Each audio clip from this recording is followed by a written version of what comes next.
অসহায় মানুষকে আশ্রয় দেওয়ার নামে তাদের কিডনি সহ বিভিন্ন অঙ্গ প্রত্যঙ্গ কেটে বিক্রি করেন তিনি। মানুষের দানের টাকায় মিল্টন করেছেন বিশাল ভবন, সেখানে শিশু ও নারী পুরুষ মিলিয়ে আশ্রিত সর্বোচ্চ 50-60 জন। অঙ্গ প্রত্যঙ্গ বিক্রি, প্রাপ্য অনুদান ও খরচ সহ বেশ কিছু বিষয় নিয়ে অনুসন্ধানে নামে প্রায় সব গণমাধ্যম।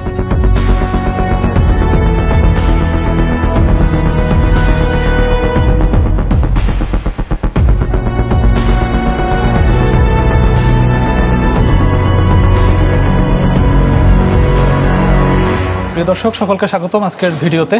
আমরা আবার উপস্থিত হয়েছি সাভারের চাইল্ড অ্যান্ড ওল্ড এজ কেয়ারের স্থায়ী আবাসনে। নানা জল্পনা কল্পনা এবং বিভিন্ন আলোচনা সমালোচনার মধ্য দিয়ে সেই মিল্টন সমুদ্রের সামনে আমরা আবার উপস্থিত। আমরা তার কাছ থেকে একটু জানতে চাই যে পহেলা মের ঘটনার পর থেকে সে কিভাবে সেখান থেকে ফিরে আসলো এবং সে এই আশ্রম কিভাবে ফেরত পেল, সম্পূর্ণ বিষয়টাই জানবো তার কাছ থেকে। চলুন দেখি। দাদা, কেমন আছেন আপনি? এই তো আছি ভালো ভাই। ভালো আছেন দাদা? আমরা আসলে আপনার কাছ থেকে কিছু বিষয় জানার জন্য মূলত এই আজকের আয়োজনটি, সেটি হলো আপনাকে নিয়ে যে ঘটনাটা ঘটলো একদম সেই পহেলা মে থেকে শুরু করে এতদিন যাবত আপনি ছিলেন ভিতরে এবং সেখান থেকে বেরিয়ে আসলেন, টোটাল বিষয়টা একটু বলবেন কিভাবে কি হলো?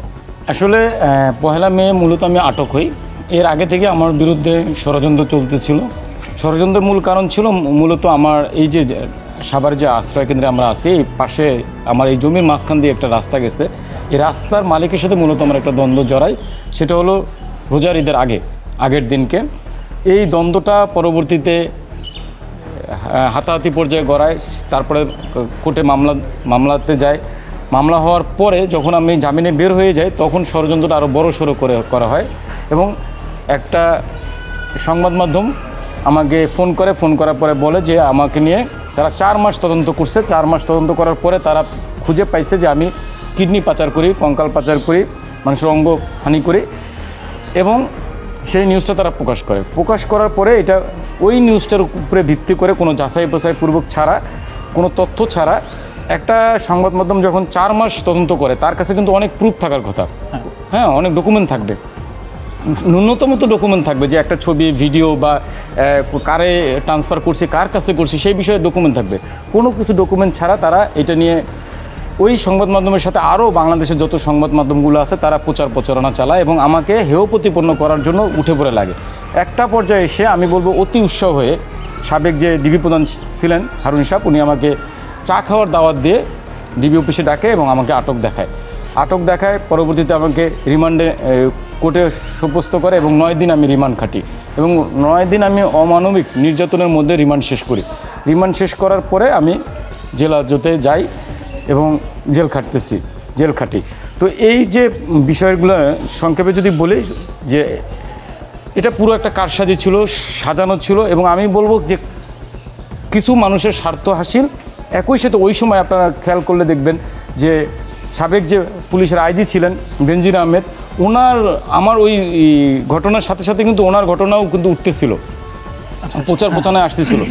মূলত তখনকার গভর্নমেন্ট বা প্রশাসন চিন্তা করছিল যে ওই জিনিসটাকে ধামা চাপা দেওয়ার জন্য আমারটা, কারণ আপনারা জানবেন যে বাংলাদেশে যদি সোশ্যাল মিডিয়াতে এখন যে ফ্যান পেজগুলি বলে, ফেসবুক ইউটিউবের যে ফ্যান পেজগুলি বলে, সেই ফ্যান পেজগুলোতে কিন্তু আমার শুভাকাঙ্ক্ষীর সংখ্যা, আমার ফ্যান ফলোয়ারের সংখ্যা অনেক বেশি।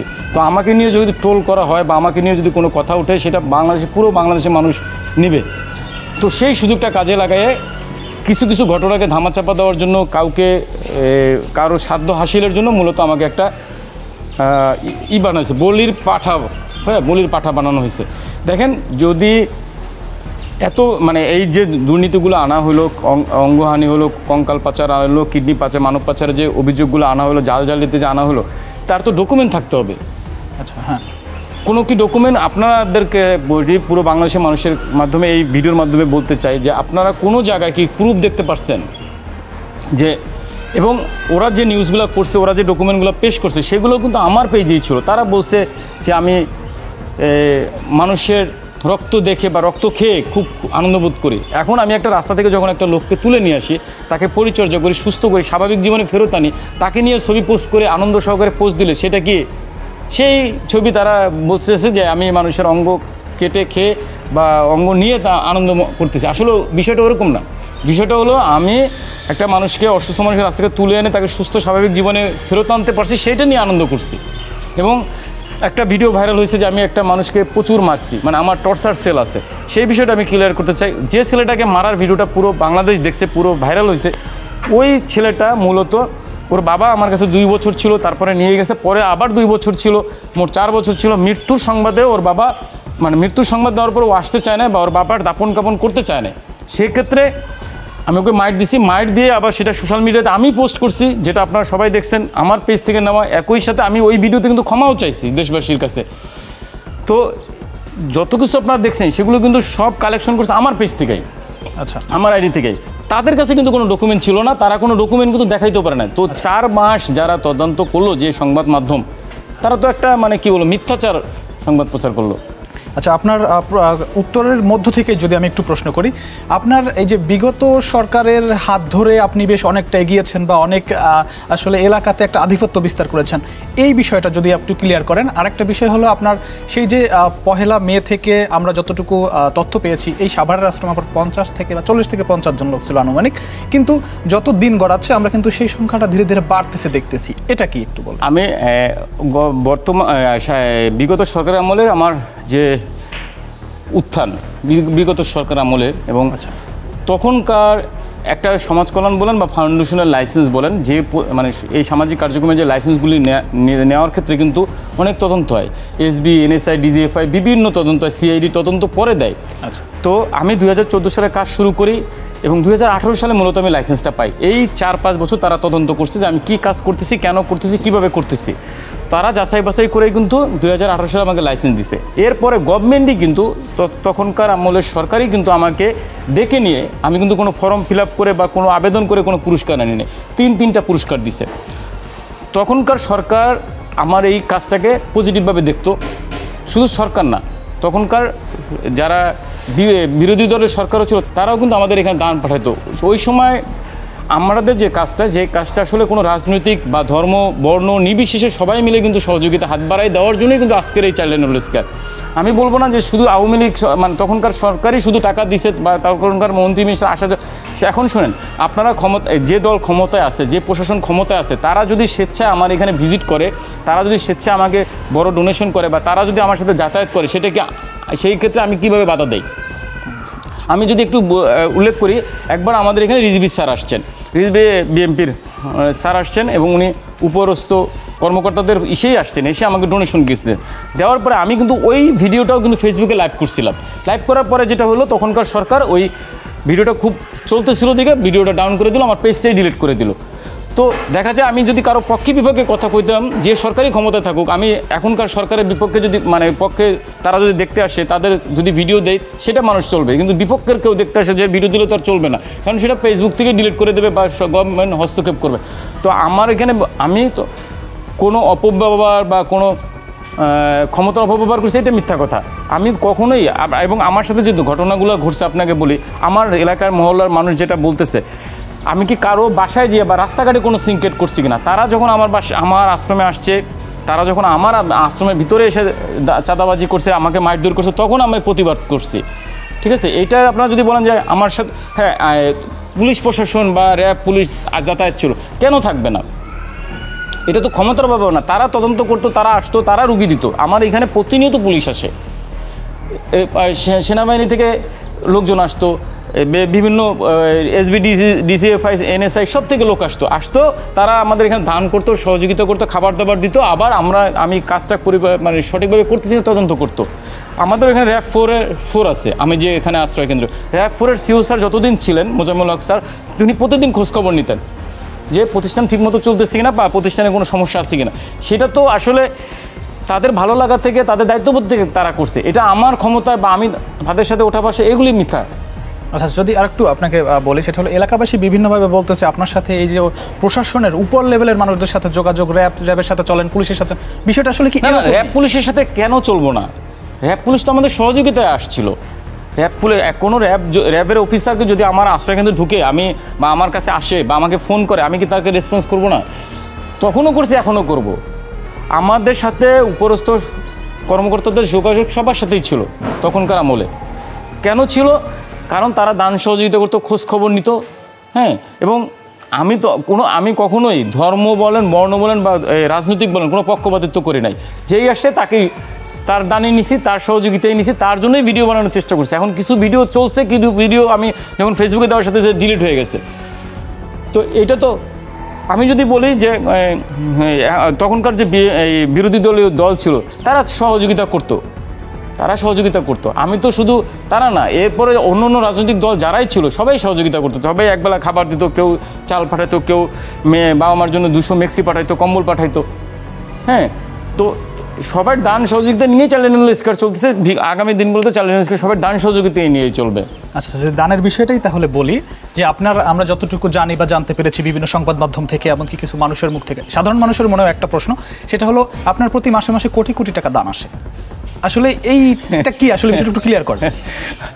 শুনেন, আমাদের প্রথম কথা বলে আমাদের এটা সম্পূর্ণ স্বেচ্ছা দানে চলে।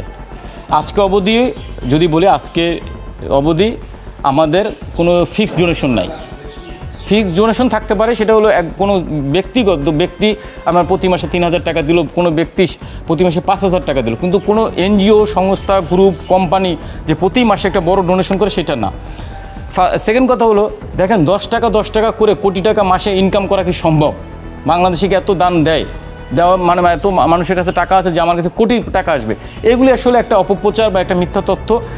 আমাদের কাছে আমরা প্রতিদিন টাকা চাইতাম, মানুষের কাছে প্রতিদিন টাকা আসতো। সেই টাকা দিয়ে আপনাকে যদি বলি, আপনি দেখবেন বর্তমান যে প্রশাসক, মানে বিগত দিনগুলোতে যে গত 6 মাস ধরে প্রশাসক সমাজ কল্যাণ চালাইছে, তারাও কিন্তু একটা সংবাদ মাধ্যমকে বলছে যে মিল্টনের বর্তমান খরচ আছে 25 লাখ টাকা। সমাজ কল্যাণ বলছে। তো সমাজ কল্যাণ যখন চালাচ্ছে, তারাও দেখতেছে মিল্টনের প্রতি মাসে 25 লাখ টাকা খরচ আছে। সেক্ষেত্রে আমি যদি বলি, স্যারেরা খরচ কমানোর জন্য কিছু বাবা মাকে সরকারি আশ্রয় কেন্দ্রে পাঠাইছে, কিছু স্টাফকে তারা ছাঁটাই করছে। জানো মিল্টন কবে আসবে জানে না দেখে তারা তাদের মতো করে ছোট পরিসরে চালাইছে। তারপরেও তারা 25 লাখ টাকা খরচ করছে। আর যেখানে আমার 200-250 বাবা মা ছিল, আমার 150 কর্মচারী ছিল, তাহলে আমার খরচ কত ছিল? আমার প্রতি মাসে 30 থেকে 35 লাখ টাকা খরচ ছিল। সেই খরচগুলো আসছে কোত্থেকে? সব দানের টাকায় 10 টাকা 20 টাকা স্বেচ্ছা দানে আসছে। তো ওই জায়গাটা থেকে আমাদের প্রতি মাসে 30-35 টাকা খরচ ছিল।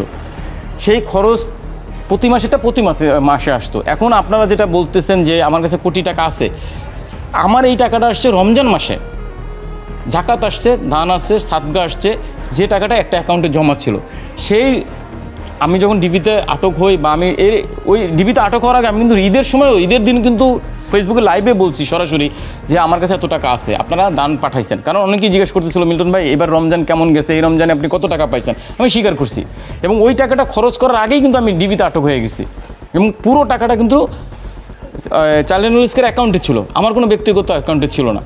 তো ওই টাকা দিয়ে কী করতাম? ওই টাকা দিয়ে আমরা দীর্ঘ 4-5 মাস চলতাম, বাবা আমাদের খরচ চালাইতাম। আমাদের একটা স্থায়ী আবাসনের জন্য একটা কারেন্টের লাইন দরকার ছিল। হ্যাঁ, 3 ফেজের একটা কারেন্টের লাইন করতাম। একটা লিফটের দরকার ছিল, একটা লিফট ক্রয় করতাম। আমাদের এই বিল্ডিংয়ের রঙের ডেকোরেশন বাকি আছে, ডেকোরেশন করতাম। দেন আবার আমরা চলতে শুরু করতাম। কিন্তু সেটা করার আগেই তো আমি আটক হয়ে গেছি। দেখেন গত 5-6 মাস ধরে কিন্তু কোনো ডোনেশন আসে না। আমি যদি ওই টাকাটা রেখে না যাইতাম বা ওই টাকাটা যদি আমি অপচয় করতাম, ওই টাকাটা যদি আমি সরাই ফেলতাম, তাইলে এই প্রতিষ্ঠানে এই 6 মাসে কীভাবে চলতো? আপনারা যেখানে বলতেছেন আমি দুর্নীতি করছি, কীভাবে করছি সেটা তো প্রমাণ করবেন আপনারা। আমার দান সাদগা যা আসছে রমজান মাসে, সেই টাকা তো আমি একটা অ্যাকাউন্টে রেখে গেছিলাম। এবং আপনাদের পরিষ্কার করে বলি, আমাদের প্রতি মাসে কখনোই কোটি কোটি টাকা আসে না। আমাদের প্রতি মাসে 25 থেকে 30 লাখ টাকার ডোনেশন আসতো এবং রমজান মাসে 1 কোটি টাকা, 1,85 লাখ টাকা আসছিল, যে টাকাটা আমি অ্যাকাউন্টে রেখে গেছিলাম। আর একটা বিষয় ক্লিয়ার না, সেই বিষয়টা হলো আপনার 1,85 lakh something plus or minus হবে। এই টাকা অ্যাকাউন্টে থাকা সত্ত্বেও আপনি এই যে বাবা মায়েদের চিকিৎসার বিষয়টা যদি একটু স্পষ্ট করতেন, যে এরকম একটা অভিযোগ আপনি যে প্রশ্নটা করলেন, আমার ওই টাকাটা তো সবসময় ছিল না রে ভাই, এটা তো রমজান মাসে আসছে এবং চিকিৎসার ব্যবস্থা করি নাই বলতে আপনার বলছে। আমাদের তো ডক্টর ছিল এবং আমাদের ডক্টর আছে, ডক্টর চিকিৎসা দিত, আমরা হসপিটালে নিতাম না। কারণ আপনাদের একটা জিনিস মনে রাখতে হবে, স্বেচ্ছা দানে একজন মানুষকে হসপিটালে নিয়ে চিকিৎসা করতে যে টাকা, আমার কাছে 200-250 বাবা মা প্রতিবন্ধী বাচ্চারা আছে, তাদের চিকিৎসার খরচটা কত বড় পড়বে হসপিটালে। আমি তো এটা বারবার স্পষ্ট করে বলছি, ভাই আমার পক্ষে হসপিটালে নিয়ে চিকিৎসা করা সম্ভব ছিল না। কয়েকটা কারণ আছে। এক হলো হসপিটালে অজ্ঞাত রোগী ভর্তি নেয় না, 2 হলো আমাদের লোকবলের একটা সমস্যা থাকবে, 3 হলো অর্থনৈতিক সমস্যা থাকবে। অর্থনৈতিক একটা হসপিটালে রুগী ভর্তি করলে 1 থেকে 1.5 লাখ 2 লাখ টাকা খরচ হয়ে যায়, বা আইসিইউ সিসিউতে নিলে 4 থেকে 5-7 লাখ টাকা খরচ হয়ে যায়। সেই টাকাটা খরচ করবো তো আমাদের ফান্ড থাকতে হবে। তো সবসময় বা আমাদের পরিচর্যার ক্ষেত্রে প্রয়োজনীয় যে ফার্স্ট বলেন বা তাৎক্ষণিক বলেন বা যেটা প্রয়োজন ছিল সেই ব্যবস্থাটুকু সবসময় ছিল। আপনাকে যদি আর একটু উল্লেখ করি যে আমাদের রেগুলার খরচই তো জোগাড় করা কষ্ট ছিল। আমি 10 টাকা নিয়েছি, আপনি আপনারা কখনো বলতে পারবেন যে কেউ আমাকে কোটি টাকা দিছে বলছে? আমি সবসময় বলছি কি 60 টাকা দেন, 10 টাকা দেন, 5 টাকা দেন, একটা ইটের পয়সা দেন। এই যে বিল্ডিংটা আপনারা দেখলেন, এই বিল্ডিংটা উঠেছি তো 10 টাকা করে উঠাইছি, আমি 10 টাকা করে উঠেছি না। তো আমার কাছে কোটি টাকা কখনোই ছিল না রে ভাই। ছিল আসে আমাদের কোটি টাকা হলো রমজান মাসে, শুধু রমজান মাসগুলোতে আসে। আচ্ছা, তাহলে যেহেতু অর্থনৈতিক সমস্যা বা এই জাতীয় সমস্যাগুলো রয়েছে, আমি সম্প্রতি বিষয় নিয়ে যদি বলি, আপনার নামে বেশ কয়েকটি মামলা হয়েছে। এই মামলা মোকদ্দমা লড়ার জন্য তো অনেক টাকা পয়সার প্রয়োজন। সেক্ষেত্রে আপনি এই টাকা কোথায় পেলেন? আবার আপনি এই যে জেল থেকে বের হয়ে আসলেন, আবার আশ্রমের দায়িত্ব বুঝে পাচ্ছেন, বিষয়টা এরকম। তাহলে আপনি আসলে কিভাবে কি করলেন? টাকা পয়সা কোথায় পেলেন? আসলে আপনারা যেটা মনে করতেছেন যে আমার কাছে কোটি কোটি টাকা পার্সোনাল, আসলে পার্সোনাল টাকা নাই বা ছিল না কখনো। আমার কাছে যে টাকা, মানে আমি আটক হওয়ার আগেই কিন্তু আমার ব্যাংক অ্যাকাউন্ট সব কিছু জব্দ হয়ে গেছে, এবং জব্দ হয়ে যাওয়ার পরে আমি কিন্তু একদম নিঃস্ব হয়ে গেছি। এবং আমার কাছে ব্যক্তিগত পার্সোনাল অ্যাকাউন্টে ওরকম টাকা ছিল না। ডিবি বা প্রশাসন তদন্ত করে পাইছে যে আমার অ্যাকাউন্টে 9 লক্ষ টাকা আছে ব্যক্তিগত অ্যাকাউন্টে, কিন্তু সেই অ্যাকাউন্টটাও কিন্তু ডিবি জব্দ করে দিয়েছিল। ব্যক্তিগত অ্যাকাউন্টে 9 লাখ টাকা কোথেকে আসছে সেই প্রশ্নটা করবেন। আপনারা জানেন আমার ফেসবুকে 2টা বড় পেজ আছে, সেটা থেকে একটা বড় ইনকাম সোর্স হয়। একই সাথে আমি একটা কোম্পানির, আমার একটা হোম সার্ভিস এজেন্সি আছে, সেটা থেকে আমি ইনকাম করতাম।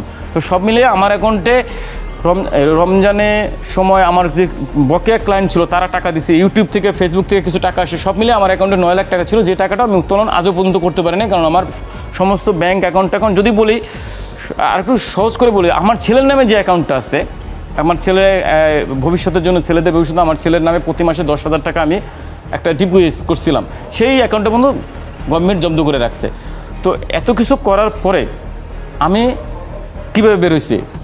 সত্যিকার অর্থে আমার যে আত্মীয় স্বজন আছে, আমার শুভাকাঙ্ক্ষীরা আছে, আমার কিছু শুভাকাঙ্ক্ষী কিছু টাকা দিচ্ছে। আমি প্রায় আমার এই 5টা মামলায় আমার নামে 3টা মারাত্মক মামলা হয়েছে এবং 2টা মারামারি মামলা সহ মোট 5টা মামলা আছে আমার বিরুদ্ধে।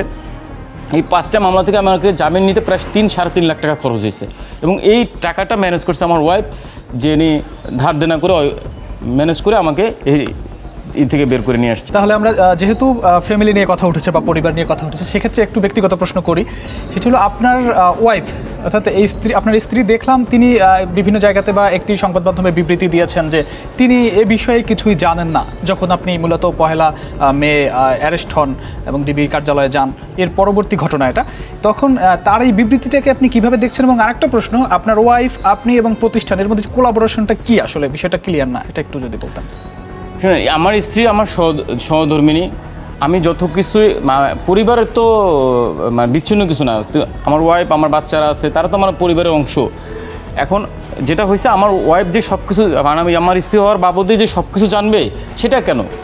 আমার ওয়াইফের সরকারি চাকরি করে, আমার বাচ্চা আছে, আমার ওয়াইফের পড়াশোনা আছে। হ্যাঁ, তিনি রিসেন্ট পরীক্ষা দিচ্ছে, বিএসসি নার্সিং শেষ করলো আর কি। তো সব মিলে উনি পরিবার নিয়েই ব্যস্ত ছিলেন। আমি কোথায় কি যদি বলেন আকাম কুকাম করছি, সেটা আমার ওয়াইফ জানার কথা না। কোথায় টাকা রাখছি, কোথায় ব্যাংক ব্যালেন্স করছি, কোন জায়গায় কার কিডনি খুলছি, সেটা আসলে ওনার জানার কথা না। কারণ ওনাকে জানাই তো আমি সব কিছু করে নাই। উনি ওনার ফ্যামিলি, চাকরি বাকরি নিয়ে, ওনার পরিবার নিয়ে উনি ব্যস্ত ছিলেন। আমি আমার আশ্রয়কেন্দ্র, আমার ব্যবসা বাণিজ্য নিয়ে আমি ব্যস্ত থাকি। তো আপনারা যেটা বলতেছেন, আমার পরিবার বিপক্ষে ছিল না। আমার পরিবার বলছে যে আমি যদি অন্যায় করে থাকি, প্রশাসন যদি খুঁজে পায় তাহলে বিচার করতে বলছে। সেটা তো সে অন্যায় কিছু বলে নাই। আমি তো বলবো আমার ওয়াইফ সঠিক উত্তর দিছে যে আমার স্বামী যদি অন্যায় করে থাকে, আমার স্বামী যদি কোনো অভিযোগ সত্যি হয়ে থাকে, তাহলে প্রশাসন, সরকার, রাষ্ট্র, আইন আদালত যা আছে তারা বিচার করবে। সেক্ষেত্রে আমার পরিবার কী করতে পারবে? কিন্তু আমার যে কর্মকাণ্ড, উনি জানতেন আমি ভালো একটা কাজ করি, বা উনি এখনও জানেন আমি ভালো কাজ করি, আমি কোনো দুর্নীতির মধ্যে জড়িত না। এবং উনি এখন আপনারা সবাই মিলে যেখানে বলতেছেন যে আমি দুর্নীতি করছি, সেখানে উনি আর কি উত্তর দেবেন বলেন? উনি আমার বিপক্ষে বলছে, এটা বিপক্ষে বলছে, বা উনি আমার ভালোটা চায় না, বা উনি আমার, এই বিষয়টা এরকম না। বিষয়টা হলো আমার ওয়াইফ বলতে চাইছে যে যদি আমার স্বামী অন্যায় করে, তার সুষ্ঠু তদন্ত হয়ে বিচার হোক। আচ্ছা, আমার হিসেবে সে সঠিক উত্তর দিচ্ছে। আচ্ছা, যদি আরেকটু বলি, আপনার এই প্রতিষ্ঠানটি এতদিন যাবৎকালীন সমাজ কল্যাণ মন্ত্রণালয় তারা কিন্তু তাদের অধীনে পরিচালনা করেছে, এখন আপনি নিজে পেয়েছেন হাতে, সেক্ষেত্রে একটু বলবো যে এই প্রতিষ্ঠানটি সমাজ কল্যাণ পরিচালনা করলে সমস্যা কি হতো? তারা তো চালাতে পারতো। আমাদের এই প্রতিষ্ঠানটা আমি যদি বলি, আমি শুরু করছি 2014 সালে এবং 2024 সাল আজকে প্রায় 10 বছর। 20 অক্টোবর থেকে আমাদের 11 বছর পূর্তি হবে, মানে পদার্পণ হবে। দেখেন, এটা আমার রক্ত, পরিশ্রম, মেধা দিয়ে এটা তৈরি করছি। এবং আমি যখন বিপদে পড়ছি, সমাজ কল্যাণ এসে আমার পাশে দাঁড়াইছে, সমাজ কল্যাণ আমার বিরুদ্ধে তদন্ত করছে, কোনো অভিযোগ পাইছে কিনা সেটা তারা যাচাই বাছাই করছে। একই সাথে যতদিন আমি ছিলাম না ততদিন তারা দায়িত্ব নিছে। এখন বিষয়টা হয়েছে, দেখেন, সমাজ কল্যাণ কিন্তু বিগত 5-6 মাস যে চালাইছে, তারা কি কোনো বিবৃতি দিছে যে মিল্টন সমদ্দার দুর্নীতি করছে বা মিল্টন সমদ্দারের অঙ্গহানি বা কিডনি পাচার, কঙ্কাল পাচার, এরকম কোনো নিউজ, কোনো মানে ওনারা না, শুধু যারা তদন্তকারী কর্মকর্তা আছে, আমি আটক হওয়ার পরে বা আগে পিছের থেকে শুরু করে বা এখন পর্যন্ত ডিজিএফআই, এনএসআই, সিআইডি, এসবি সবাই তদন্ত করতেছে। কোনো প্রশাসক কি এসে বলছে যে আমি দুর্নীতিগ্রস্ত? আপনারা কোনো নিউজে বা কোনো ব্যক্তি সামনাসামনি এসে বলে নাই। যেহেতু আমি দুর্নীতিগ্রস্ত না, যেহেতু আমি দুর্নীতি করি নাই, সেহেতু কেন আমার শ্রমে গড়া প্রতিষ্ঠান, মেধায় গড়া প্রতিষ্ঠান কেন আমার কাছে আসবে না? সমাজ কল্যাণ যেটা করতে, সমাজ কল্যাণের যেটা দায়িত্বটা ছিল, তারা আমাদের সংকটকালীন সময় তারা দায়িত্ব নিছে, তারা আমাদের ভরণ পোষণ জোগাড় করছে। এই আমি যে অ্যাকাউন্টে টাকা রেখে গেছিলাম সেটা দিয়ে করছে। বিষয়টা হচ্ছে, সমাজ কল্যাণ কেন আমার প্রতিষ্ঠান আমাকে ফেরত দেবে না, সেই প্রশ্নটা আপনাদের কাছে করি। যদি আমি দুর্নীতিগ্রস্ত হইতাম তাহলেই না তারা দিত না। শুধু সমাজ কল্যাণ না, একই সাথে আইন আদালত বলতে তো একটা কথা আছে আমাদের দেশে, সবার ঊর্ধ্বে, সরকারের ঊর্ধ্বেও আইন আদালত। আইন যেখানে বলতেছে যে মিল্টন সমদ্দার নির্দোষী বা মিল্টন সমদ্দার তার প্রতিষ্ঠান ফেরত পাওয়ার যোগ্য, সেক্ষেত্রে সমাজ কল্যাণ কেন দেবে না? আচ্ছা আচ্ছা, আইন আদালত নিয়ে যেহেতু প্রশ্ন হচ্ছে, একটু কথা না বললেই নয়। সেটি হলো, আপনার এই প্রতিষ্ঠানে আপনি আসলে কি মনে করেন? আজ মানুষ তো এখনও ফেসবুকে কমেন্ট করে যে আপনার কিডনির ব্যবসা রমরমা হচ্ছে বা এই যে অঙ্গ প্রত্যঙ্গ পাচার, আদৌ আমাদের দেশে যে প্রশাসন ব্যবস্থা রয়েছে এবং এই জাতীয় প্রতিষ্ঠান থেকে এটা কি কখনোই সম্ভব?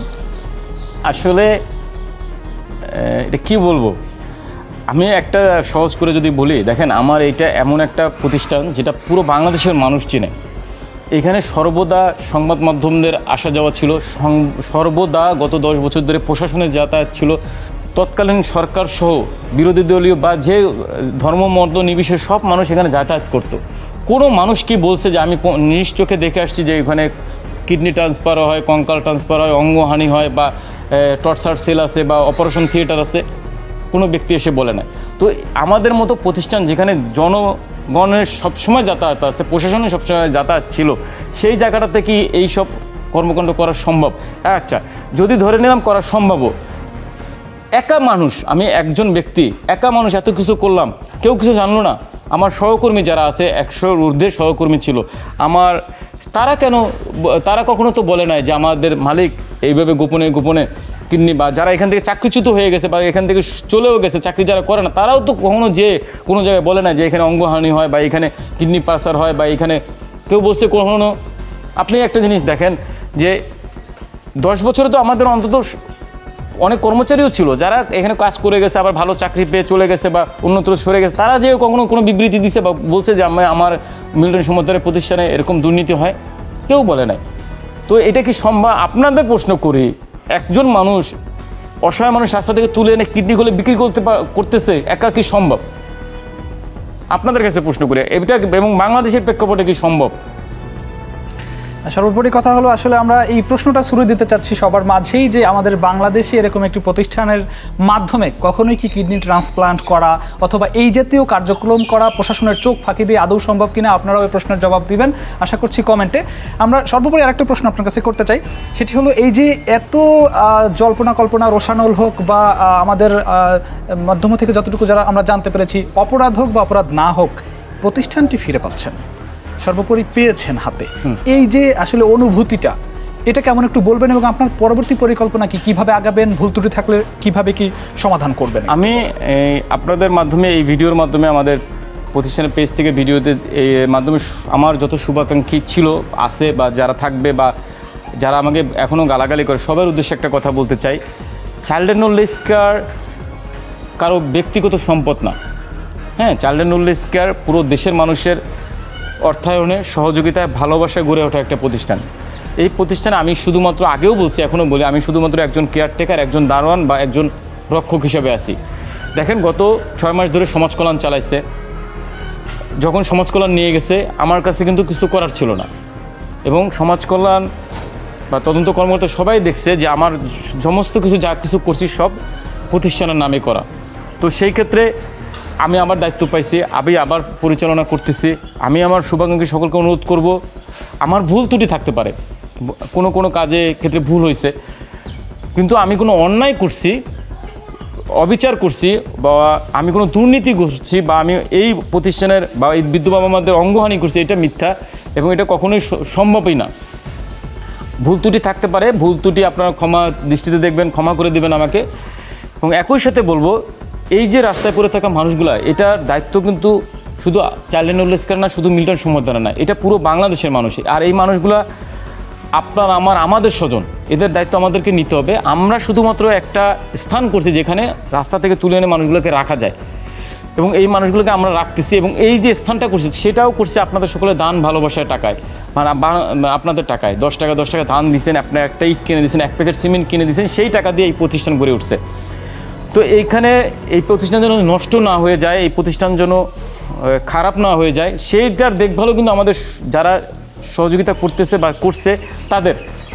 আপনারা, আমি অনুরোধ করব, আপনারা সবসময় আসবেন, এসে এখানে যাচাই বাছাই করবেন, তদারকি করবেন, এবং প্রতিষ্ঠান যেন সুষ্ঠুভাবে চলে সেই জন্য পরামর্শ দেবেন, আদেশ উপদেশ দিবেন, যেমন বিগত দিনগুলোতে দিচ্ছেন। এবং আমাকে গালাগালি করার আগে বা আমাদের এই প্রতিষ্ঠানকে দুর্নীতিগ্রস্ত করার আগে অনুরোধ থাকবে যেটা তদন্ত করবেন, তদন্ত করে প্রপার সঠিক তথ্য মানুষকে জানাবেন। এবং এই প্রতিষ্ঠানটা আমি যে এত কিছুর পরেও ফিরে পাইছি ভাই, অনুভূতি বলতে দেখেন, আমি গত 10 বছর ধরে এটার সাথে আমি মানে দিন রাত এক করে মেধা পরিশ্রম আমার সহকর্মীদের নিয়ে এই যে আবাসনটা দেখছেন, এই আবাসনের জমিটা ছিল খুব নিচে, রাত্রে রাত দিনকে দিন আমরা এখানে ইট বালি মাথায় করে নিয়ে এসে আমার সহকর্মীদের নিয়ে মাটি কেটে ভরাট টরাট করে। আপনাকে যদি একটা জিনিস বলি, সেটা হলো যত টাকা খরচ না হয়েছে নগদ অর্থ, তার চেয়ে আমার সহকর্মী সহ আমার পরিশ্রমটা অনেক বেশি ছিল। আমরা রাতকে রাত মাটি কেটে এটাকে ভর্তি করছি, অনেক দূর থেকে সিমেন্ট মাথায় করে টেনে টেনে এখানে আনছি। তো এখানে আমার সহকর্মী সহ আমার সাথে যারাই জড়িত ছিল সকলের মেধা পরিশ্রম খরচ হয়েছে। এবং যখন আমরা সবাই মিলে এই প্রতিষ্ঠানটা আবার ফেরত পাচ্ছি, আমরা যখন এখানে আবার কাজ করার সুযোগ পাচ্ছি, সেটা তো অনেক বড় একটা পাওয়া।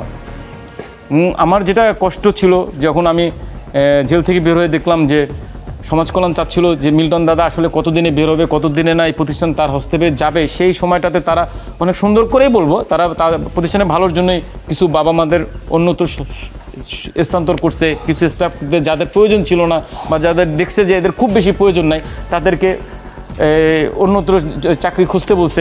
তো সব মিলে তারপরে বলবো, এখন আমরা যারা আমাদের সাথে পরিশ্রম, যারা এখন কাজ করতেছে না, ধরে নিলাম কিছু লোক এখন বসে আছে বা তাদের কাজ নাই, কিন্তু তারা কিন্তু বিগত 10 বছর এই প্রতিষ্ঠানের জন্য পরিশ্রম দিছে। একই সাথে এই যে বিল্ডিংটা করা হয়েছে, করার সময় তারা পরিশ্রম দিছে।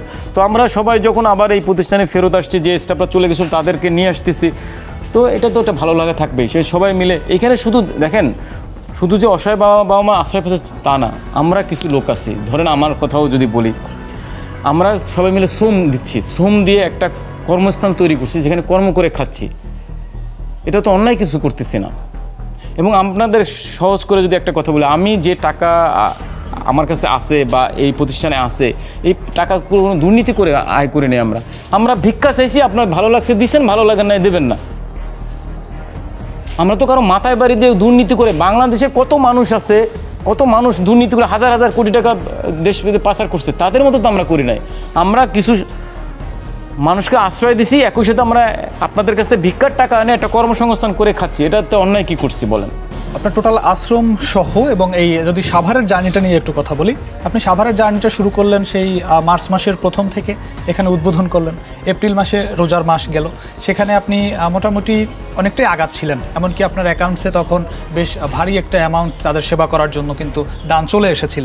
এরপরে মে মাসে এসে আপনি টোটাল কার্যক্রম বন্ধ হয়ে গেল, আটকে গেল, এবং আপনি বিভিন্ন কারণে চলে গেলেন। সেই জায়গা থেকে এখন আপনি আবার আশ্রম ফিরে পেয়েছেন, এখন আপনি কিভাবে এটা কন্টিনিউ করবেন? একদম ছোট করে সহজ করে বলি, এখন আমরা আবার সেই শূন্যের কোঠায় পৌঁছে গেছি। কারণ আমার রমজান মাসে যে বিগ একটা অ্যামাউন্ট আসছিল, তারপরে কিন্তু দীর্ঘ 6 মাসে আর কোনো সহযোগিতা আসে নাই। আমি না থাকার কারণে কেউ সহযোগিতা পাঠায় নাই।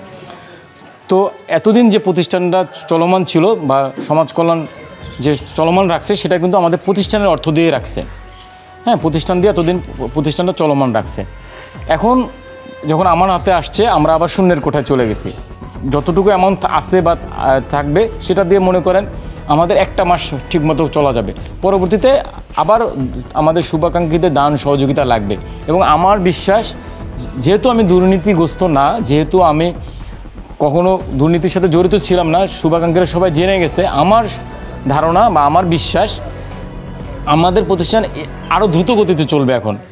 কারণ আপনারা আমি যদি আমার হিসাবে কথা বলি, যে আমি এখন পরীক্ষিত একটা লোক, যে আমার এত কিছু পরে বাংলাদেশের সর্বোচ্চ পর্যায় থেকে তদন্ত করে যখন দুর্নীতি সাব্যস্ত হই নাই বা দুর্নীতি সমস্ত পাওয়া যায় না, আমি যে দুর্নীতি, সেহেতু তো আমি মনে করি আমি শুভাকাঙ্ক্ষীদের একটা ট্রাস্টের জায়গায় চলে আসছি।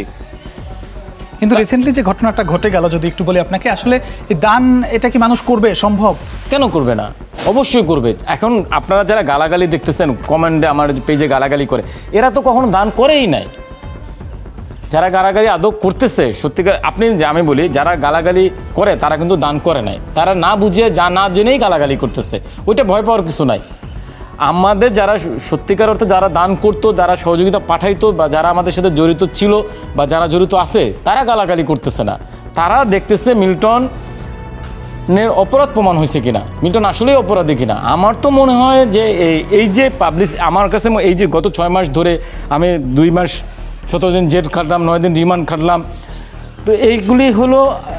তারপর আমার নিয়ে পুরো বাংলাদেশের সমস্ত মিডিয়া, বলবো যে সমস্ত মিডিয়া একটা বিরূপ খারাপ মন্তব্য করে প্রচার চালালো। আমার দিকে মনে করি এটা একটা মার্কেটিং হয়েছে। আমার যারা চিনত না তারাও চিনছে। আপনাকে যদি একটু সংক্ষেপে বলি, যে আমি যখন রাস্তায় বেরোলে যতটা মানুষের সাড়া না পাইতাম, এখন আরও বেশি পাই। কারণ মানুষ আর চোখে বলেন, সোজা চোখে বলেন, হাইসা দিয়ে বলেন, আমাকে দেখে এবং কথা বলে। অনেকে আর চোখে হঠাৎ করে দেখে যে এই কিডনি পাচার বের হয়ে গেছে। তো এটা একটা পাবলিসিটি হয়ে গেছে। এই যে যারা আপনার মূলত কমেন্টস বক্সে বা বিভিন্ন মাধ্যম থেকে বা যে কোনোভাবে গালাগালি করে, এদের উদ্দেশ্যে আপনি কি বলবেন? তাদের উদ্দেশ্যে বলবো, শুনেন, আমি এটাও একটা পজিটিভ দিকে দেখি। সোশ্যাল মিডিয়ায় কি চাই? এঙ্গেজ চাই, কমেন্ট চাই, লাইক চাই, রিয়াকশন চাই। তো আপনি যে গালাগালিটা করতেছেন সেটা কিন্তু আমার জন্য লাভ হইতেছে। আমার পেজে এঙ্গেজমেন্ট বাড়তেছে, আমার ইউটিউব চ্যানেলে এঙ্গেজমেন্ট বাড়তেছে। আপনি যখন একটা বাজে মন্তব্য করতেছেন, ওইখানে যে আরও 10 জন আমার পক্ষে কথা বলতেছে, পেজ কিন্তু এঙ্গেজ আমার হচ্ছে। আপনারা যারা মনে করতেছেন গালি দিয়ে মিল্টনকে খারাপ জায়গায় বা খারাপ প্রমাণ, আসলে ওটা না, ওটাও একটা পাবলিসিটি হইতেছে।